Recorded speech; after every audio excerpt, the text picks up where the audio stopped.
So, what is HES? It's a good question. We are a charity, and we're dedicated to the advancement of heritage, culture, education, and environmental protection. You might also know us as Historic Scotland, and under that name, we're responsible for maintaining hundreds of historic sites across Scotland, and we're going to be exploring some of those places today. There are other services offered by Historic Environment Scotland, of course, such as the National Collection of Aerial Photography, or NCAP, and the Engine Shed in Stirling, which is a centre for the training of traditional skills and building conservation. I work in the archives department, and we care for an archive of millions of items, including 19th century photo albums, architectural drawings, archaeological reports in notebooks, and much, much more. Much of that material has been digitized and can be viewed on the Trove website. So Trove may be new to some of you. Some of you may have used it. It's also new to us. It was only launched last year.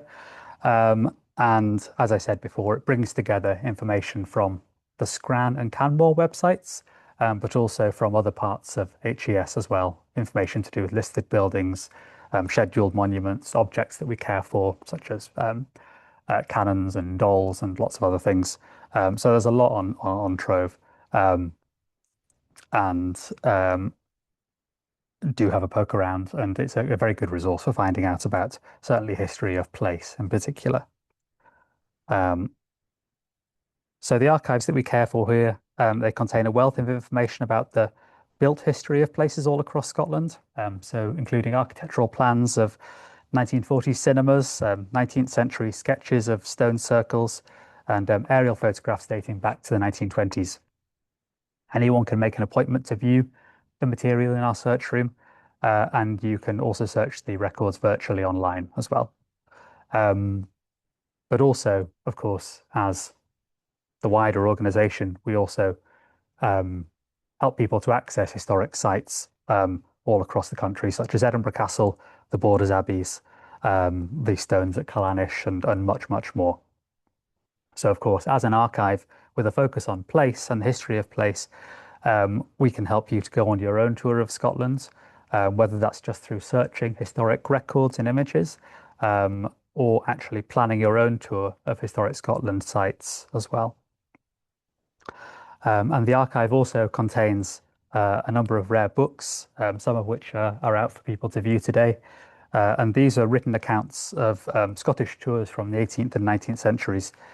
This period saw a great increase in the amount of people embarking on tours of Scotland, and these travellers wrote and published accounts of their experiences, partly as souvenir. And this increase in the amount of publications on the subject itself led to a rise in the popularity of the Scottish tour, and readers wanted to embark on their own tour, and it therefore became an increasingly fashionable pursuit among the richer classes, certainly, particularly from the end of the 18th century.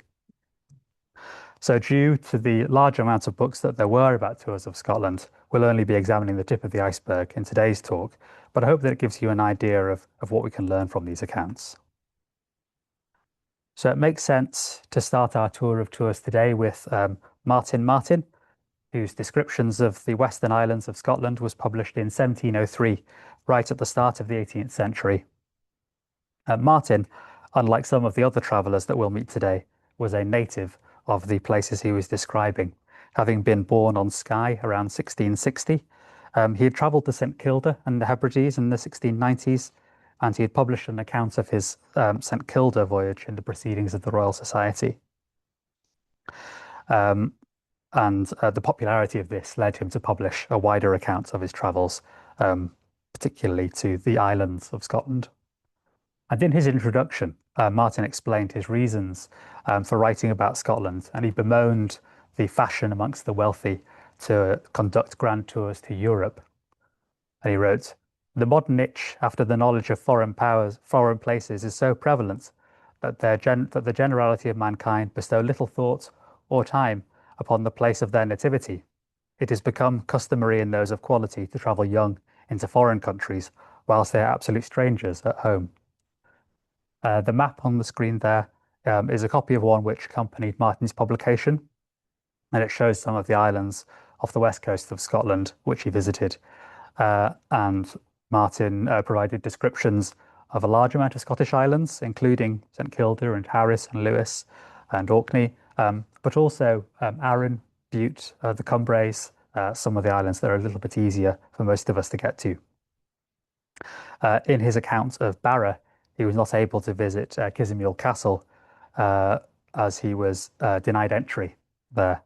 You can see the castle there in the photograph on the screen. He wrote, "The constable was very apprehensive of some design I might have in viewing the fort, and thereby to expose it to the conquest of a foreign power, of which I supposed there was no great cause of fear."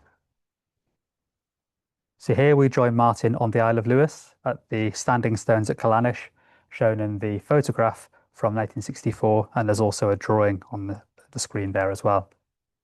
Martin writes, "I inquired of the inhabitants what tradition they had from their ancestors concerning these stones, and they told me it was a place appointed for worship in the time of heathenism, and that the chief druid or priest stood near the big stone in the centre, from whence he addressed himself to the people that surrounded him."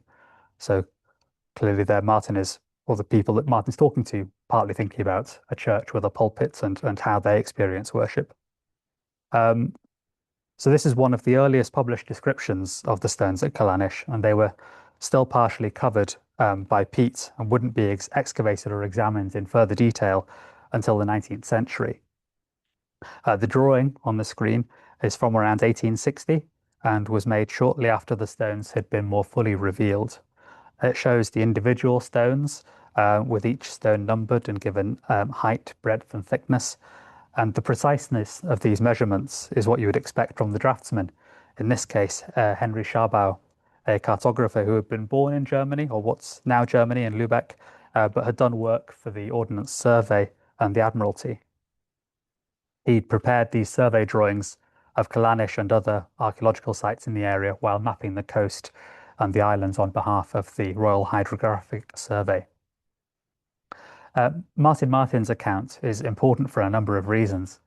First of all, it's a useful source of information about St Kilda and the Scottish Islands during this period.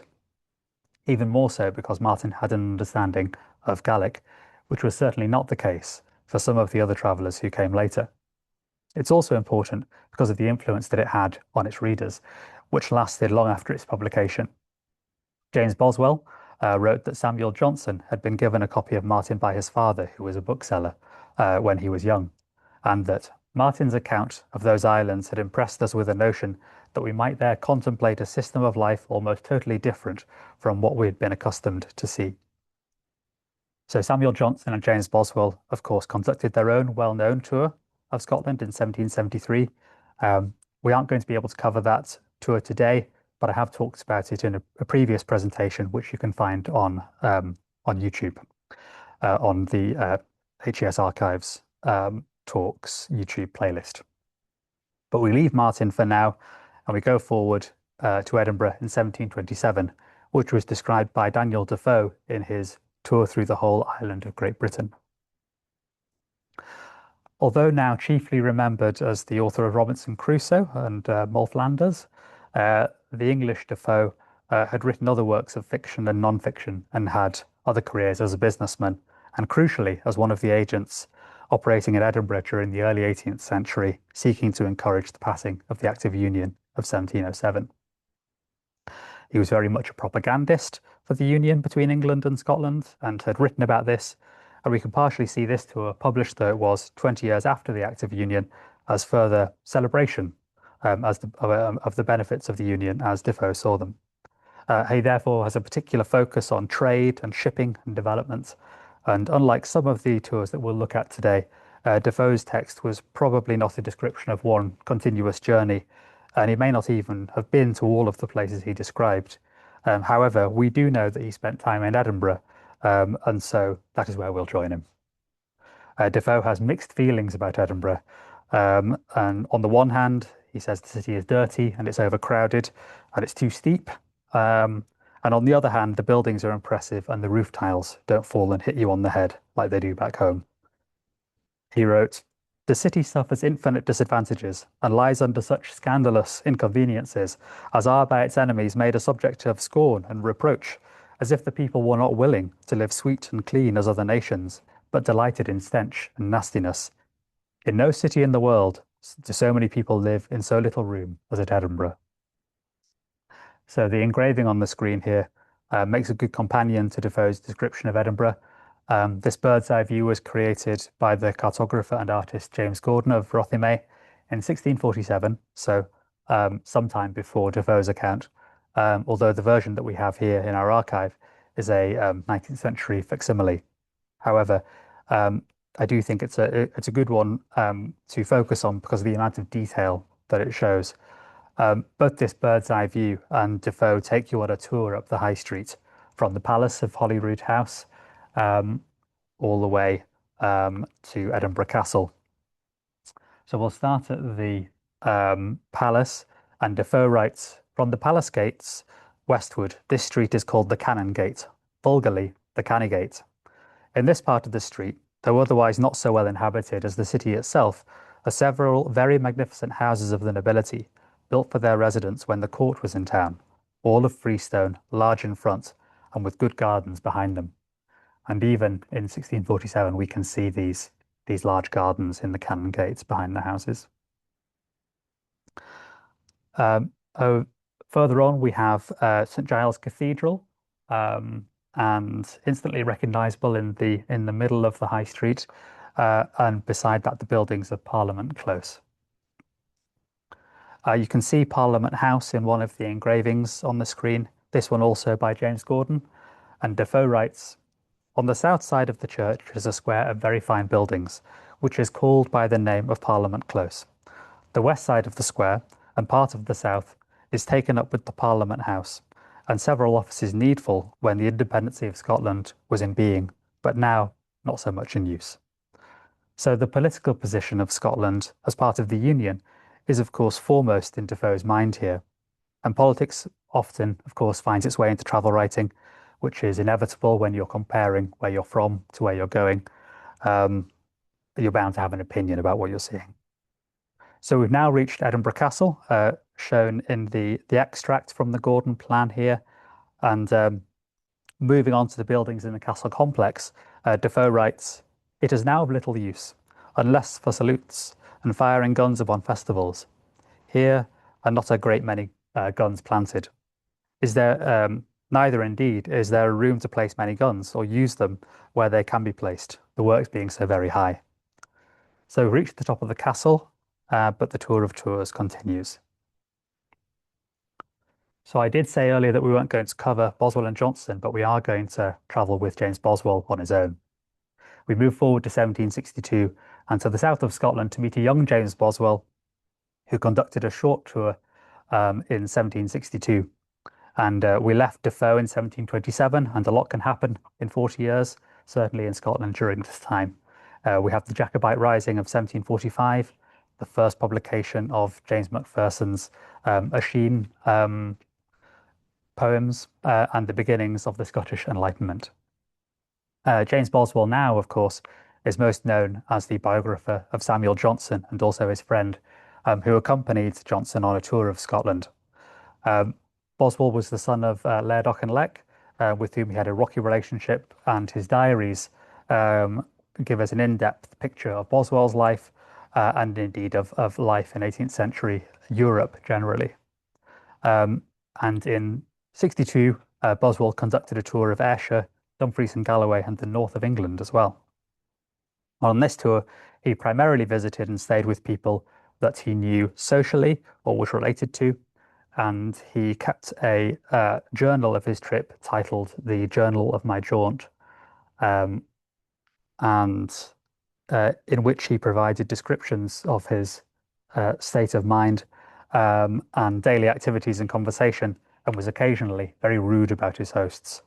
The diary of his travels precedes his more well-known London journals directly, in fact, as these were 1762 to 1763. And the journals, it should be said, weren't published in Boswell's lifetime, which is probably for the best for him. On the 25th of September, Boswell stayed at Galloway House, the home of Lord and Lady Garleys. Boswell wasn't impressed, and he wrote, "It is well situated, being enclosed on three sides by the sea, which is a thing very seldom to be found. The house was designed by John Douglas, a blockhead of an architect. It is very heavy and very ill laid out." And you can see a photograph of the house from the 1980s, although this was after some alterations had been made in the middle of the 19th century. So it looks a little bit different to what Boswell was offended by.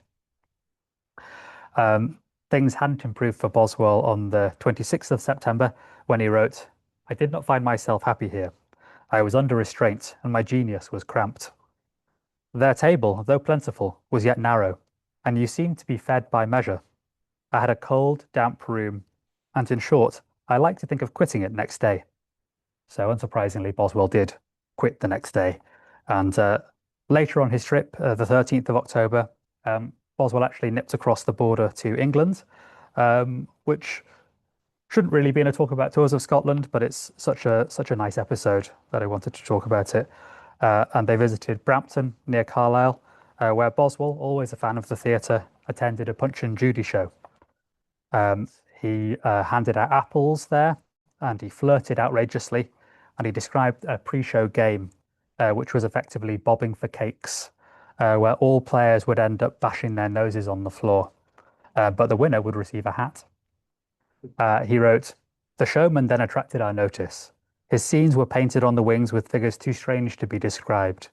The stage was illuminated with a few small candles stuck into white iron chandeliers.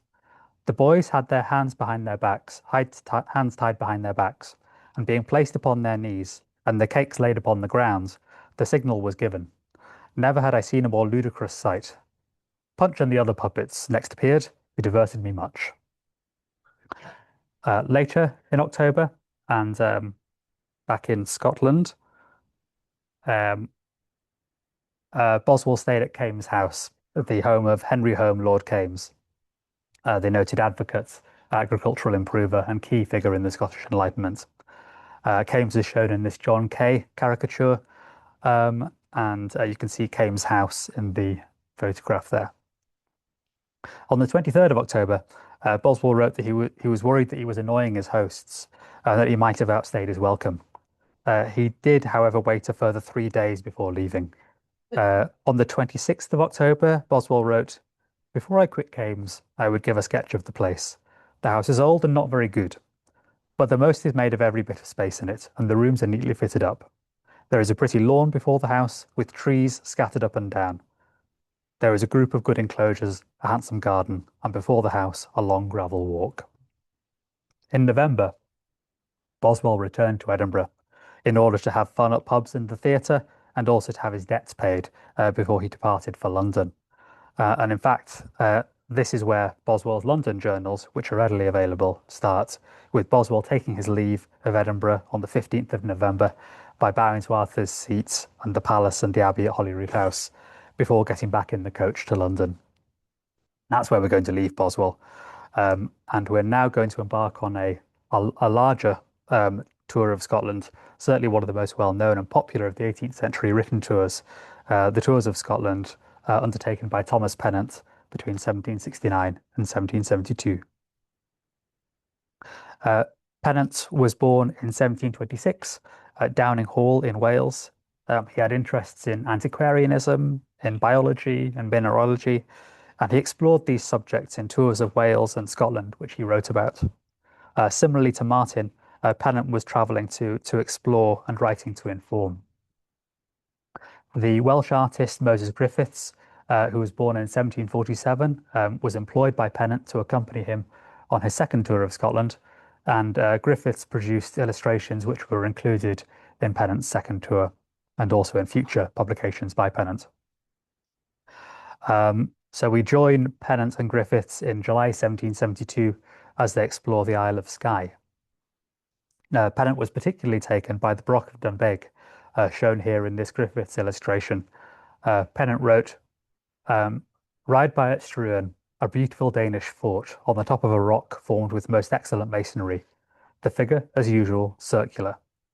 Within are the vestiges of 5 apartments, 1 in the centre, 4 around. Further along, the two came to Dunvegan Castle, again depicted in a Griffiths illustration, and this shows 2 gentlemen approaching the castle. It's fairly common in this period to see views of historic sites, townscapes and natural views, and grand houses depicted like this, with figures approaching or observing.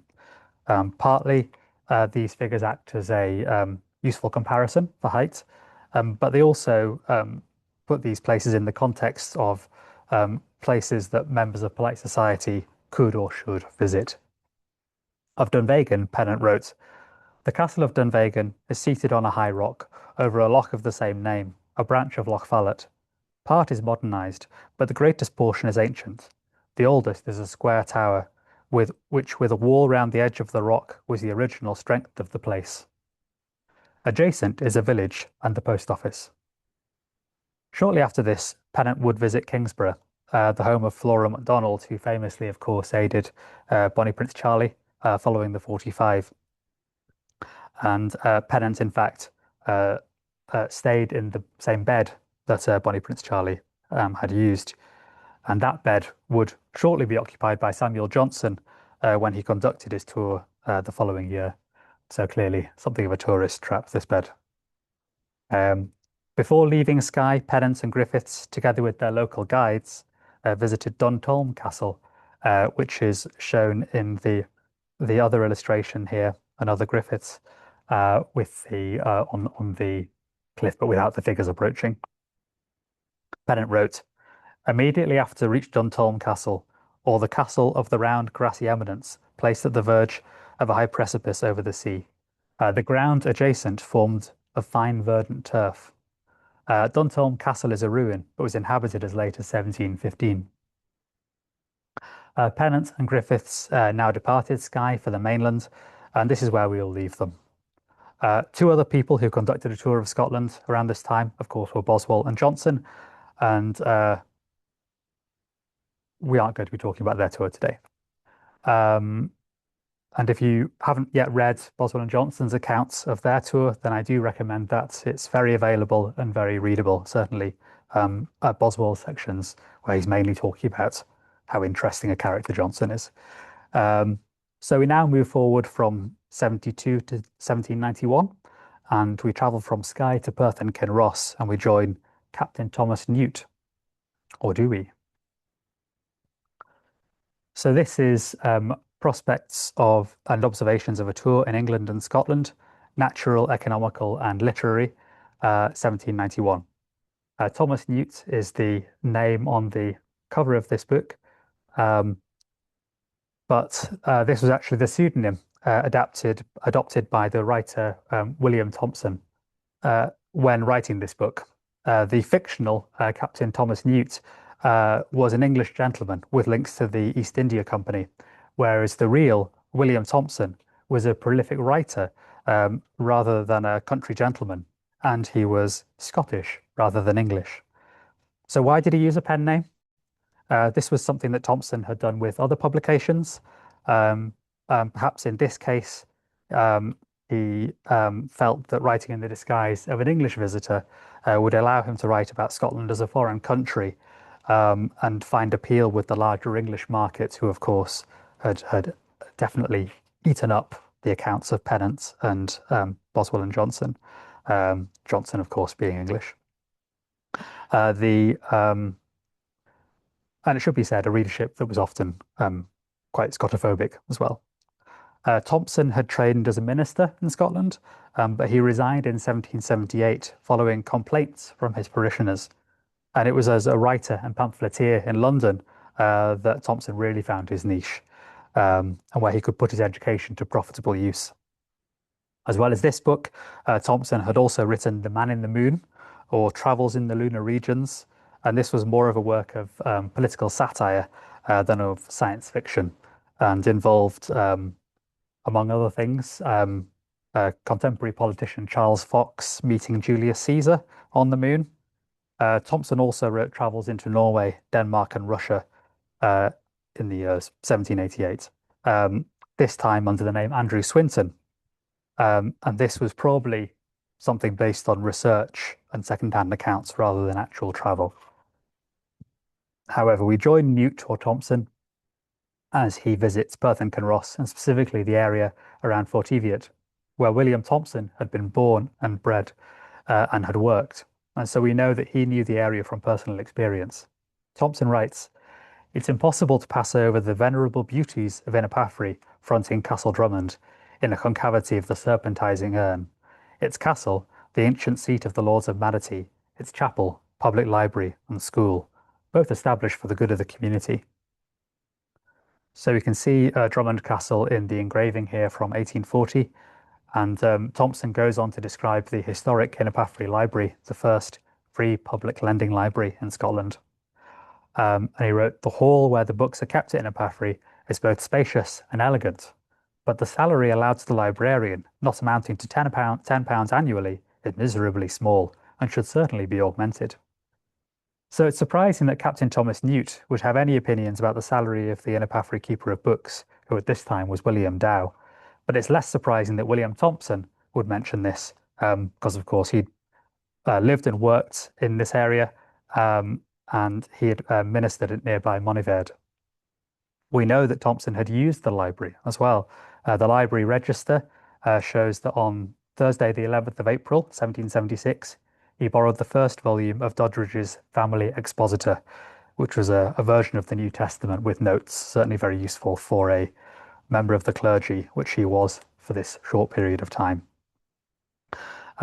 This is the only borrowing record that I could find for Thompson, but it seems likely that he would have other links to the library as well. So we can see the library here in this survey drawing from 1945, which is the creamy coloured drawing. This was a drawing by Stanislav Tyrowitz, a member of the SARP, which is the Association of Polish Architects. And during this time, the 1940s, Tyrowitz was surveying buildings across Scotland for the Scottish National Buildings Record, creating photographs and drawings that would act as a crucial record of Scotland's heritage should any damage occur during the war, or of course just due to demolition and redevelopment. I'd said that Thompson had links to the library, and he also had links to the Earl of Kinnoul, and he went on to describe the Earl's seat of Duplin Castle, shown in the engraving from, of course, Moses Griffiths. He writes, "Duplin Castle is sweetly embosomed in a most extensive park, where there are more old trees than in most other places in Scotland, on a rising ground that commands the lower Strathern, and at a full tide a view of the Firth of Tay." Leaving Perth and Kinross, Thompson also described Stirling Castle at the time of his visit in 1790. He wrote, July 27th, "In the morning we went to view the castle. It is built on a high rock, the west side of which is at least 100 feet perpendicular in height. Within the walls is the Parliament House, which is a very large room, but now nearly unroofed and falling to ruin. The palace, also a very large place, is now turned into barracks for soldiers." So you can see Stirling Castle around this time in the engraving here from the 1780s. And you might also just be able to see some of the soldiers referenced by Thompson. This is one of numerous views produced by the team of Hearn and Byrne. Thomas Hearn produced watercolours of places across the UK, and William Byrne would engrave those watercolours, which would then be published. On the next day, Thompson describes a quite different scene, and moves from the ancient to the cutting edge when he describes the ironworks at Carron. July 28th, "We arrived at Carron, where the Carron Company have a very large foundry for casting all sorts of implements, from 42-pounders to the most trifling article for domestic use." So in our archive, we do hold some objects and design drawings from the Carron Ironworks, which would have been created around this time. Carron was famous during this period for its naval gun, known as the carronade, shown here in the photograph. and this would have been founded near to the time of Newt's visit. Thompson paints a vivid picture of the ironworks in his text. To a person who has not been accustomed to sights of this sort, the place would appear like pandemonium, for liquid iron is running into the moulds of sand in all directions, and the men, who look like devils, are driving it about in iron wheelbarrows through every part of the foundry. At night, the whole place appears in a blaze, and by the assistance of a large piece of water, which makes a fine reflection, forms an exhibition that amply rewards the pains of going to see it. So we're now going to leave William Thompson and Thomas Newt among the devils in 1790, and we travel further north to the area around Loch Ness to join the Honourable Mrs. Murray in 1799. So Sarah Murray was the author of A Companion and Useful Guide to the Beauties of Scotland, published in 1799. Murray lived in London, and she was a wealthy widow when she embarked on her tour in 1796. We know that 96 was the year of the tour because she included the following when describing an inn at Kendal. The King's Arms is not a good inn. The mistress of it in 1796 was an impertinent fine lady and unaccommodating to strangers. I also read you that extract because it tells us some other details. Murray's account of her tour to Scotland came after her account of a tour to the lakes in northern England, and it wasn't uncommon for people during this period to combine a tour of Scotland with a tour of the English lakes. You also get a sense of the lively tone of Murray's account, which makes it a fun read. And you can tell that she's trying to provide information which she thinks will be useful to other tourists, such as the quality of the inns. In an introduction to her work, Murray had written that, "I write because I think my guide will be really useful to adventurers who may follow my steps through Scotland, by informing them of those objects which are worthy of notice, and at the same time acquainting them where and by what means they can get at them in the safest and most comfortable manner." For this section, we're going to be joining Sarah Murray around the area of the southern end of Loch Ness near Fort Augustus. So on the screen, we have a view of the Falls of Foyers or Falls of Fires from the 19th century. In the engraving, we can see three visitors to the falls standing on a promontory, much like that reached by Murray and her servant and guide, although these visitors are slightly less bedraggled than Murray would become. Murray wrote, "I was in ecstasy with all around me, but to get to this station was a bold adventure for a woman. When the ground is wet, being obliged to creep from one slippery bank to another. On my return from the promontory, I met 4 travellers, males, not very active in body, who came tumbling and slipping down the banks with fright and dismay that made me smile. They started at me, as much to say, 'How came you there?' My shoes and stockings were by that time complete brown boots, so covered were they with dirt and slime. By the help of the Highlandman and my own servant, I, however, slipped and hung by trees and clung to pieces of rock until I got down onto the desired bank." From here she scrambled her way to get even closer to the falls, and she wrote, "The noise, as it was a flood, was beyond belief. It was impossible to hear any other sound, and the spray in a great degree deprived me of sight and breath, and obliged me to lay myself down on my stomach, and every now and then, by gulping and shutting my eyes for relief, I was by intervals enabled to look and breathe, to admire, and I might say almost adore. I was in a few minutes pretty well drenched. The want of breath and sight obliged me to quit this grand work of nature much sooner than I wished." Later in her tour, Murray was invited to breakfast with the governor of Fort Augustus, which you can see in this engraving from Cordona's ruins in 1795, around the same time as Murray's tour. At breakfast, she met other travellers who were engaged in their own tour and were writing their own accounts of their tours as well, and some were not very lucky. Murray writes, "He left England, one of a large party. Their new coach had broken down several times before they got to Glasgow, where it was sold for a song, and two chaises taken instead, which had also broken down, and I think overturned. This traveller then departed from his party to go on a mountain road or corrieric during heavy rain and wind." And Murray writes, "The whole of the road itself, he said, was rough, dangerous, and dreadful, even for a horse. He thought the horses, himself, man and all, would be carried away, he knew not whither, so strong the blast, so hard the rain, and so very thick the mist." So you can see a horse pulling a coach, frightened by lightning, and an 1836 engraving on the screen here, which showing a similar experience to the one described by Murray, but a different location. The traveller that Murray was talking to went on to say that he had heard people attempted that road in a carriage, but he thought that was impossible. Um, uh, he's told at breakfast that it actually is possible, and someone will be doing it the next day. And Murray wrote, the gentleman stared and added, then I must alter my journal, for I thought it was impossible. After hearing all this, of course, the indefatigable Murray then proceeds to travel on the same road by coach. And she wrote, my head was continually out of the chaise window, gazing at the scene I was leaving below, a scene not to be described.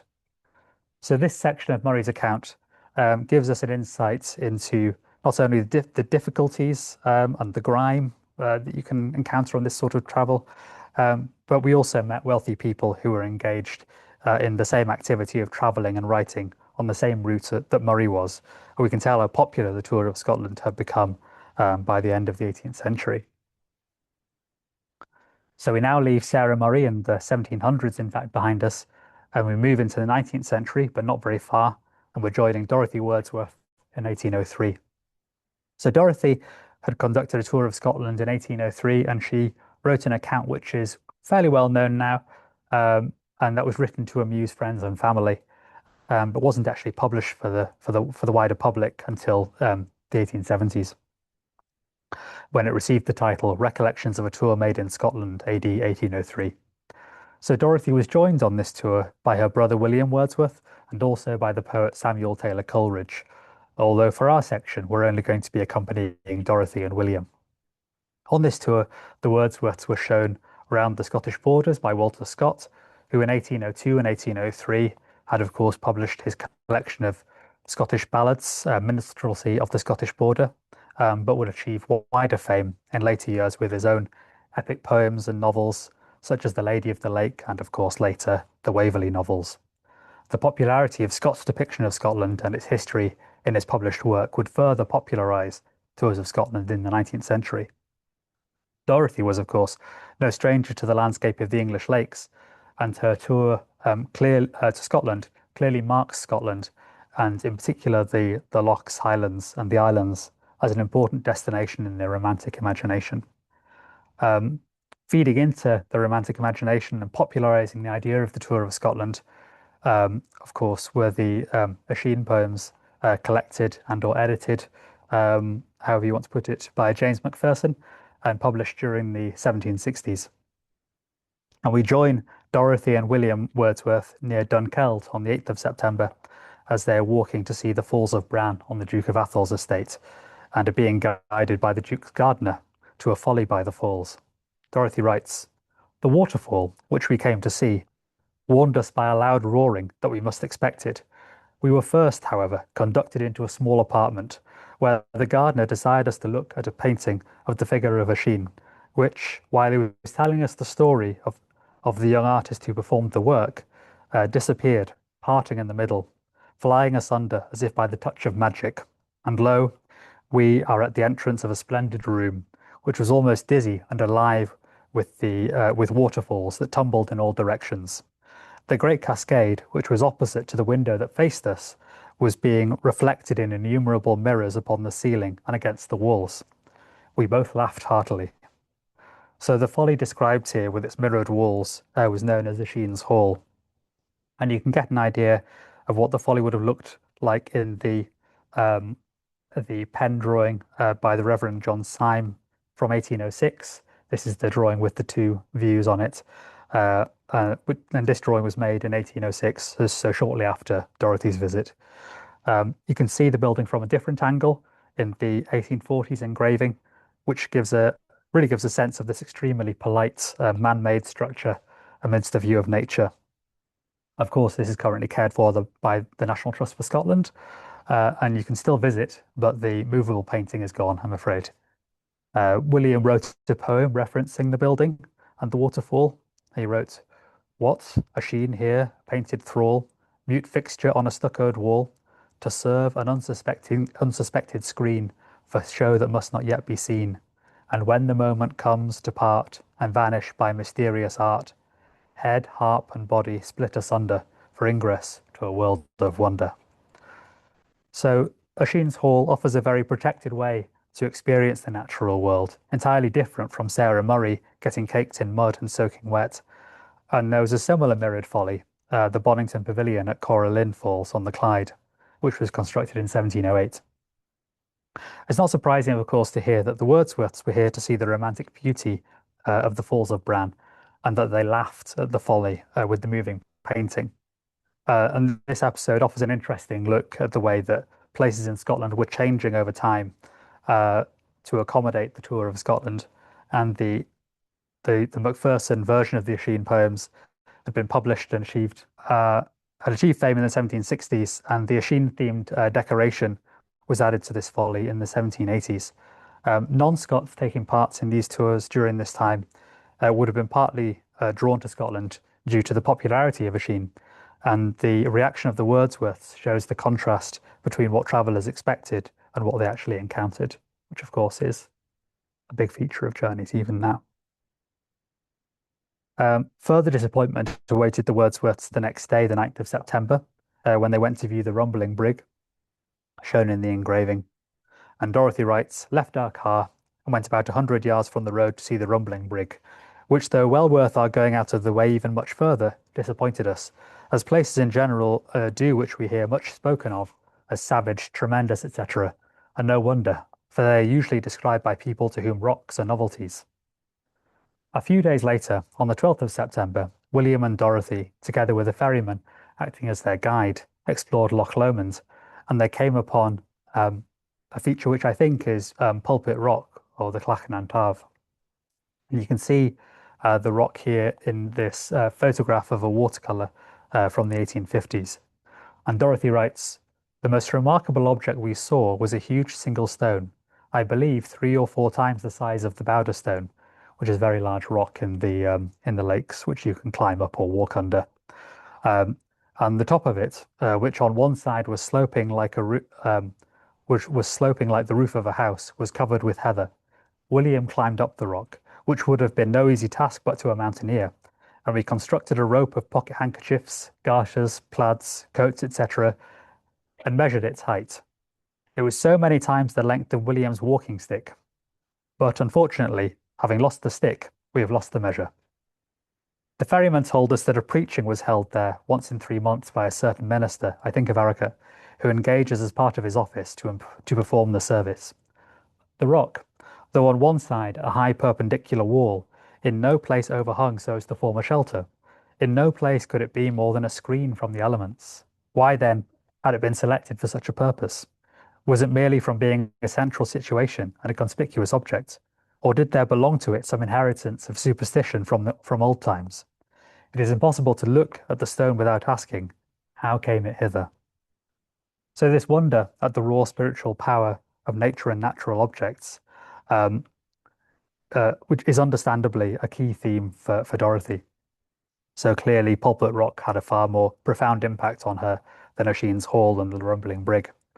Of course, this is partly due to the sense of traveling to a new place and discovering something that you didn't expect, as opposed to being shown something that you're supposed to like. And what's also interesting is that in the painting here and in later accounts of the rock, it's depicted as having a hollow which a minister could stand in and a door to that hollow. And in fact, if you visit the rock now, which is off the road near Ardluey, you'll see that the hollow, and you'll see the hinges that would have held the door. But these were added in the 1820s. But it's interesting to note that outdoor preaching had taken place here even earlier, when it was just an impressive natural feature. And of course, by this point, it has now become a part of the Scottish tour that you are supposed to visit. So probably Dorothy wouldn't have liked it if she'd come at that point. However, we leave the Wordsworths here in the shadow of Pulpit Rock, and we now move forward to 1829 to join Beriah Botfield on his tour through the Highlands of Scotland. Botfield was from a Northamptonshire family who had made a lot of money in coal and iron, and he was therefore enabled to live the life of a gentleman scholar. He inherited Norton Hall, where he set up a private printing press, and it was at this press that he published a history of his own family, including a rundown of his own achievements, And Botfield also published his account of his tour to Scotland, a journal of a tour through the Highlands of Scotland during the summer of 1829. Beriah was in his early 20s by the time he travelled to Scotland, and Botfield here provides a memorable description of golf for his readers, who at this point may still not have been familiar with the game. He writes, "The old Scots game of golf is a gigantic variety of billiards, the table being a certain space in the green, sometimes of many hundreds of yards in extent, the holes situated here and there at great distances, and the balls, which are made very hard, stuffed with feathers, being swung to and fro by the means of long cues with elastic shafts." We now join Botfield and his servant on the 31st of July in Sutherland in the Highlands, where they have an accident. And Botfield writes, "In passing the bridge of Lochbeg, in a sudden turn, the carriage was nearly overturned, and our servant being thrown off from behind was severely bruised and had one rib broken. Having placed him inside, we mounted the rumble and proceeded to Brora,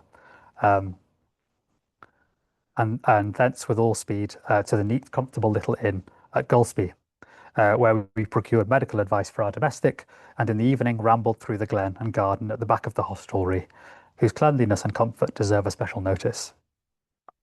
You can see the inn here in the floor plan and elevation, and you can see in the publication that this image appears in, you can see the purposes of the rooms, including one which could be divided, and various rooms for travelers, servants, and the people who owned the inn, who ran the inn.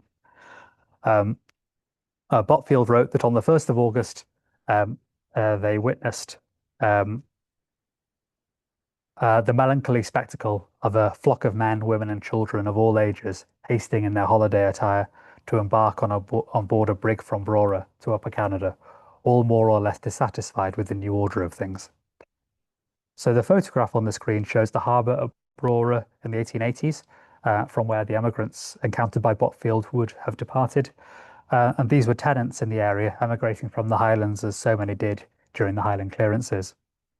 And the plight of the inhabitants of the Sutherland estate, in particular during this period, was very well known. And Botfield would have been aware of criticism of the policies enacted on behalf of the Duchess of Sutherland, as this had featured in national newspapers during the 1820s. Indeed, the plan of the Gulspie Inn, shown in the previous slide, is from a book written by James Loch, who was commissioner for the Sutherland estate, as part of a defence of the way that he and his noble patrons had treated the local inhabitants. In effect, families were compelled to emigrate to Canada rather than remain as tenant farmers. And the Sutherland clearances were part of the same process of improvement enacted by the same landowners, which resulted in amenities such as the Gulspie Inn that Botfield was so very fond of.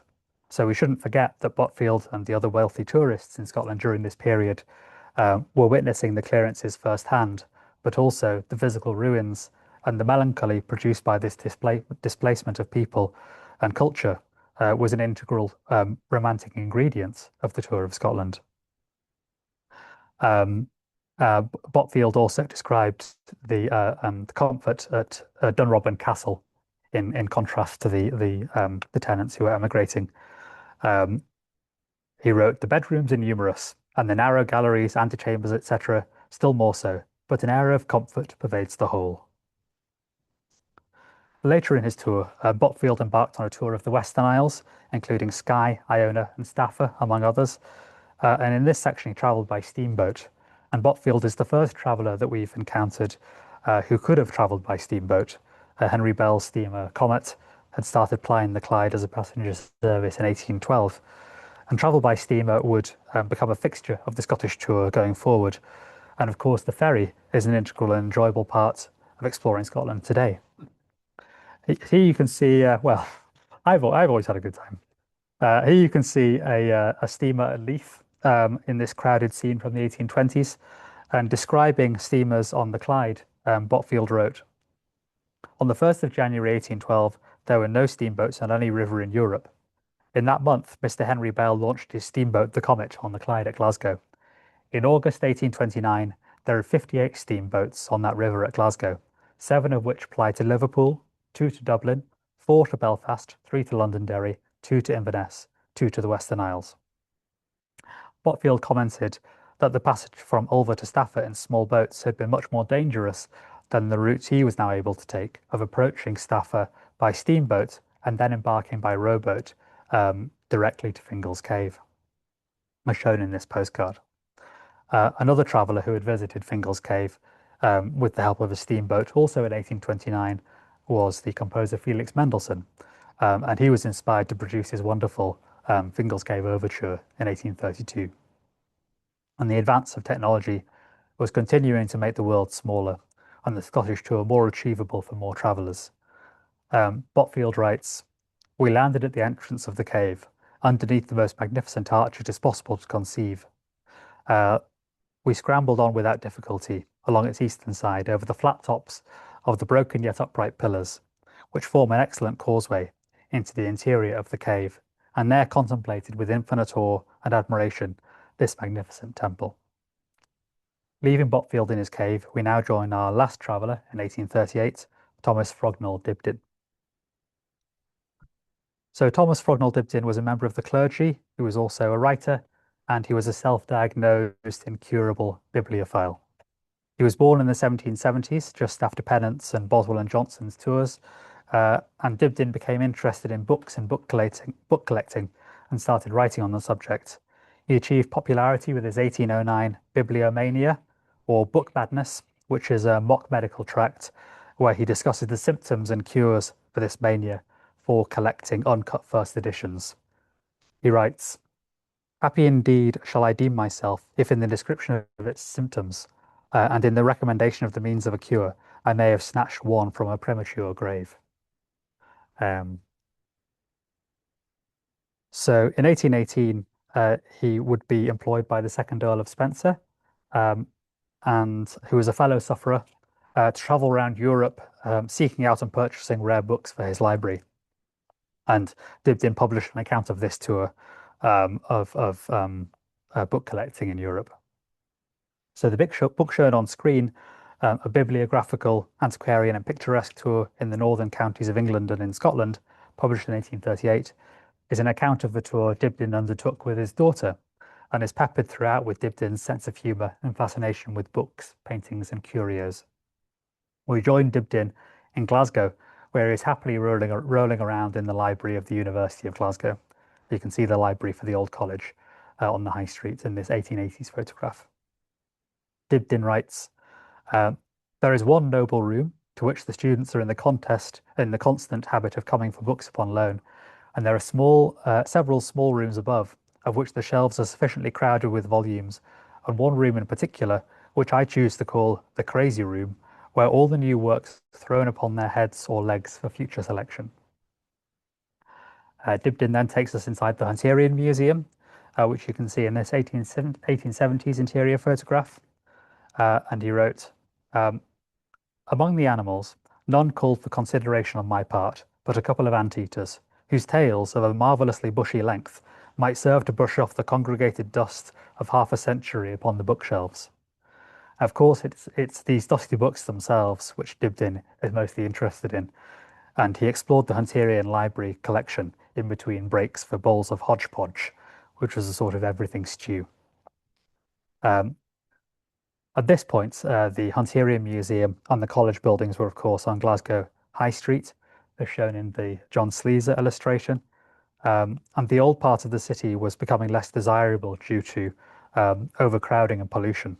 And the Glasgow Herald in 1859 wrote glowingly of the Hunterian Museum, but worried about its location in the city. And it wrote, it is to be hoped that the gloomy portals of the college and the uninviting locality of the High Street will not deter many from paying frequent visits to this fine collection."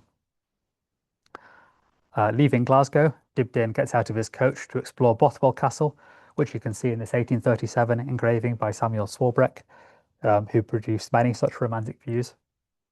And he writes, "The whole castle, combining the farther end circular tower, is Calaverock upon large paper. But how superior its site, how magnificent its elevation! At its base, and a full 100 feet below, rolls the rapid Clyde. It is fairyland on every side. There are views of it without end. When Dibdin refers to large paper there, this is a book collecting reference. Large paper would be a larger version of a book, perhaps with more impressive illustrations. So Dibdin's saying that Bothwell is like a larger and more prestigious version of Calaverock Castle. These romantic sites and the views of them reproduced in engravings popularised the tour of Scotland. And here we can also see a zoomed in section of the engraving to show you the two figures exploring Bothwell. A well-dressed man and woman who are visiting at the same time as Dibdin and his daughter. I like to focus on that because it reminds us that these photographs and engravings don't only show castles and churches and ruins and landscapes, but people too, and the clothes they wore and the details of the lives that they led. Leaving the area around Glasgow, the next section of Dibdin's tour involved a tour of the Clyde and the Trossachs, making full use of coaches, steamboats, and inns. Dibdin writes, "The vessel lies at the quayside. The roar of the escaping steam is heard from afar. The warning bell is ringing. Passengers are pressing forward. The steamer quits the land. We are on board for the lakes." So you can see here a view of Venue by Loch Lomond in 1839. The Trossachs Inn, in fact, which would later be expanded following the popularity of tourism in Scotland. And sketching was an activity undertaken by many people who embarked on a tour of Scotland, and it was a way to capture their journey in the same way that a journal was. Dibdin writes, "A very few hours brought us to the end of our first voyage. As we landed, we discerned carriages, each with 3 horses, rattling down from the heights to receive the expected passengers." So warning bells, whistling steam, rattling carriages, collecting passengers. The tour of Scotland is now very clearly in full swing, made more possible due to networks of roads and coaching inns and technological progress, and made popular due to Oisin and Scott, and also by the writers we've explored today. So that's where we're going to leave Dibdin, and that's where we're going to end our tour today. I referenced the Swarbrick engraving of Bothwell Castle earlier. This was published in 1837. Dibdin's book was published in 1838, and the sketch here is from 1839. So we're very firmly now at the start of the reign of Queen Victoria. We've travelled all across Scotland, and we've travelled in time from 1700 to the dawn of the Victorian era. And future tours to Scotland will be impacted by Queen Victoria's excursions, by the coming of the railway, and of course by the development of photography as well. So I hope that you've enjoyed our tour of tours, and you can see more images and information like the ones we've seen today on the Trove website. Please do feel free to make an appointment to view archive material in our search room where we are today. And if anyone has any questions, either online or in person, I would be happy to do my best to answer those just now. Thank you.